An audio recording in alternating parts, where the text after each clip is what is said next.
Ikki do'stimiz uydan shuni ko'chaga chiqib turib, uylarni oldiga ko'l bor ekan, o'sha ko'ldan baliq tutish uchun ketishayotgandi. Bu do'stlarimiz ularni oldida nimalar kutib turganini hali unchalik bilmaydi. Men ham unchalik bilmayman. Prosta shunchaki uylarni yoniga, sohilga kelib, ko'proq baliq tutishga qaror qilishdi. Chunki bilasizlar, hozir kuz oyida baliq zo'r ketadi. Baliq sezoni boshlandi. Atrof ham tinchgina okeanda baliq tutib o'tirishgandi va o'rtoq yozdiki, men menimcha men enchant qilingan narsani ushlab oldim. Bilasizlar, Minecraftda suvga qarmoq tashlasa har xil narsa ilinishi mumkin. Bu narsa har doim ishlarmikin, osmonga ham bir qarasang ko'rinadi deb yozdi o'rtog'i. Va shunda o'rtoq yozdiki, bu narsa bilan nima qursa bo'ladi degan ekan. Keyin o'rtoq yozdiki, men shunchaki u narsani onlaynda ko'rganman, u hayotda bo'lgani yo'q dedi. Bo'ldi, esladim, men ham ko'rganim. O'rtoqlarimiz shuncha payt bitta videoda gaplashishgan. Ya'ni shunaqa turib ular ovlari baroridan kelib bittagina pufferfish tutishdi xolos. Shunaqa turib jigarlarimiz, do'stlarimiz uylariga kirib ketib, o'sha ovqatni pishirish uchun narsa qidira boshlashdi. Ularning uylari ham kengina, shinam va qulay joyda, yorug'gina xonada joylashgan ekan. Shunaqa turib birinchi o'yinchimiz baliq qidirib kirib ketdi, ikkinchi o'yinchimiz esa shunchaki uyga kirib berkin bo'ldi. Shu yerdagi sharbatlardan tatib, nimadirlar qilib o'tirayotgandi. Go'yoki ular shuni bir sehr qilishayotgandi. Bo'ldi, meni qidir dedi. Ya'ni berkinchakamiz ular ham o'zida o'ynashni boshlashgandi. Biz 10 daraxt olib kelib uyimizga olib kirdi debdi o'yinchimiz. Bundan bitta versak yasab turib, versakni mana shu yerga qo'ysam, yoqib betga qo'ygan normal deb turib, versakidan nimadir yasamoqchi bo'ldi. Ya'ni ko'pgina taxta qilib turib, birinchi oddiygina chest yasadi. Menimcha o'yinchilarimiz shunchaki uyni yana ham dekorativ qilishmoqchi. Ikkinchi o'yinchimiz esa o'sha hali aytishgandek yana baliq tutishni boshladi. Uzoqdan qanaqadir kema ko'rayotgandi va shu paytda ba'zi bir narsalar qimirla boshladi, ya'ni o'sha qarmoq qimirlashni boshladi. Shu payt qarmoqni o'ziga oldi, bittagina baliq ilindi. Uni ismidagi Slimy Salmon deb yozilgan. Odatda bu shunchaki Rav Salmon deb yozilgan bo'lishi kerak oddiy Minecraftda. Lekin bu yerda esa Slimy deb yozilgandi. Nima degan ekan Slimy deb o'yinchimiz sekin okeanda yo'qqa bu yoqqa qaray boshladi. Lekin okeanda hech narsa ko'rinmasdi. O'yinchimiz hayron bo'lgancha sekingina uyga qarab kirib keta boshladi. U shunaqa turib bu narsani yangi anaqa qo'yib qo'ymoqchi bo'ldi, ya'ni sandiqqa. Bundan oldin yasagan sandiqqa. Men bitta narsa topib oldim. O'rtoq yozdiki, men shunaqa Slimy degan baliq topib oldim deb yozdi. O'rtoq esa, "Okey, men uyga borganda bir ko'rib qolgan" turib, o'rtoq uncha mensimadi. Va o'rtoq ham kech bo'lgandan keyin uyga qaytib keldi. Davay uyni ko'rsatchi deb, o'rtog'iga aytdi. O'rtog'i birinchi uncha e'tibor beradi, o'sha quyosh botishni birga tomosha qilishdi. Qorong'i tushdan oldingi qorong'ulik ham juda ham chiroyli deb yozdi o'rtog'i. U shunaqa qilib turib, "Sani hozir balig'ingni ko'raychi" bitta, o'rtog'i chatga yozdi. Shu payt o'rtog'i juda xabar yozmaganda, "Tinchlikmi?" uyga yoniga kirdi. Ko'chaga chiqib ketdi. Entity tax is still the same. Ya'ni bu degani, "Ayo prank, menga prank qilyapsanmi?" deb yozdi. "Yo'q, men hech narsa qilganim yo'q. Sen nima buni birorta joyda Envilga qo'shib turib nomini o'zgartirib oldingmi?" dedi. O'rtog'imiz, "Yo'q, men albatta umuman bunaqa qilganim yo'q. Prosta tak, menga ishon iltimos. Bu shunchaki baliq tutayotganini o'zi chiqib qoldi" deb yozdi o'rtog'i. "Men aldayotganim yo'q, hazildan qilayotganim yo'q" dedi. Men senga yaxshi, agar ishonaman, mayli, okey, ishondim deb, Not Steve degan do'stimiz bizga ishondi, ya'ni bu baliqni rostdan ham okeandan tutganimizga. Va o'rtog'imiz shunchaki o'sha yerga qarab qoldi.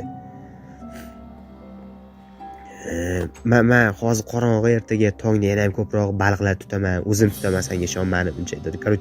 Men senga qanaqa baliq tutish kerakligini o'rgataman deb yozdi o'rtog'imiz, tipa bizga aqlchilik qilib.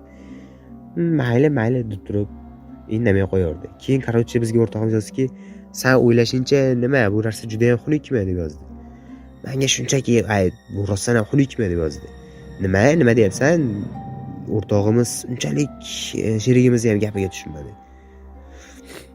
Men shunchaki bu narsani tushunmayapman. Sen meni battar qilib tashlayapsan. Короче, o'rtog'imiz uni yuziga, короче, o'rtog'imiz seni yuzing juda ham xunuk deb yozayotgandi.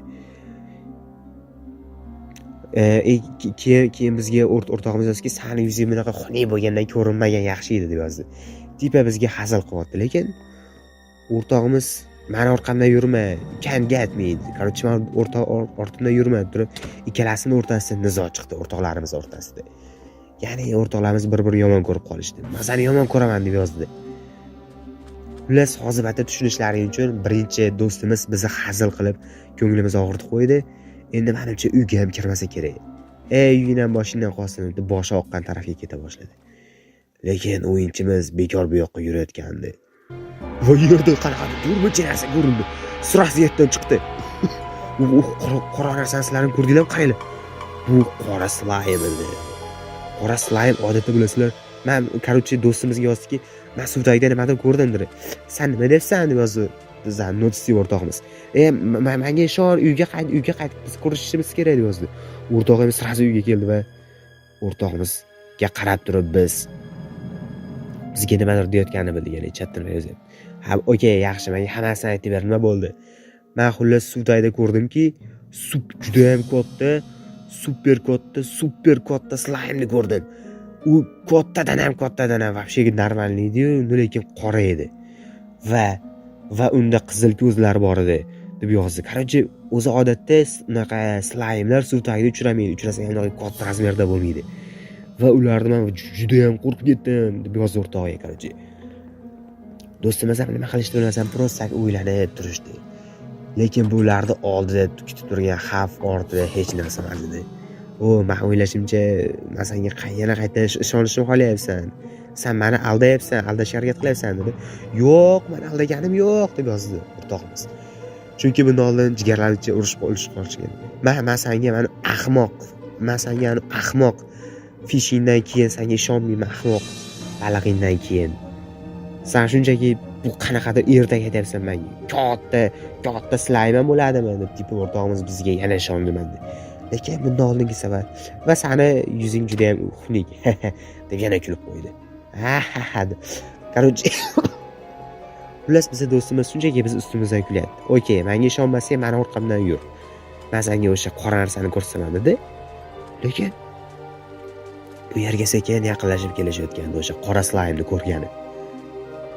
Lekin batda joyda hech narsa yo'qqa o'xshayotgandi. Sekingina qarashdi ham. Hozirgina shu yerda turgan narsa yo'q bo'lib qolgandi. O'rtog'imiz suv tagiga tushib qidirib chiqishdi va bu yerda yo'q. Mana men senga nima dedim? Sen shunchaki baliq.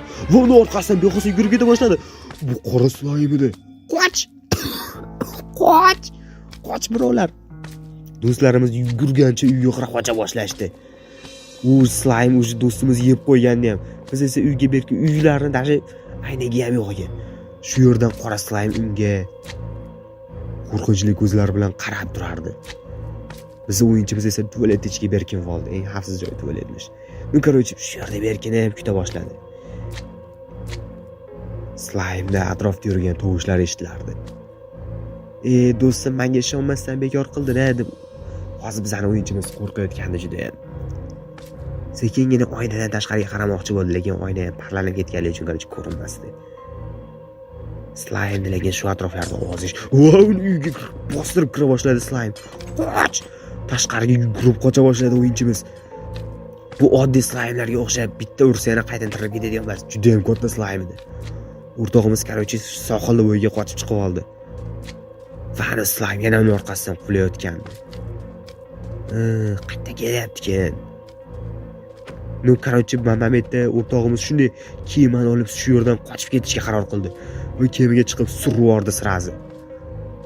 Bu esa butunlay uyni deyarli rasvo qilib buzib tashlayotgandi slaym. Va qanaqadir qo'rqinchli muzikalar kela boshladi Minecraftda.